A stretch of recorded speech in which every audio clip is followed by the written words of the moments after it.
what happens with security. Talk to me about how that's managed in a modern high school when we have these collaborative open spaces that's right next to a classroom. How's a teacher manage that? Right. What's it look like? How do we keep kids safe in that scenario? And this is a very valid point, Bob, and comes up in every conversation when you're talking about renovating a building or building a new structure. And it has really evolved into security via transparency.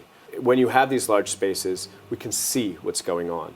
We can isolate certain areas of the building. If there's a fire in a certain part of a building, we are able to isolate that part.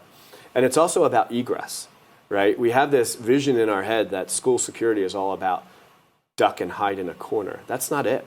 The number one option is to evacuate if possible, right? So opportunities for children, staff, and students to leave if they can.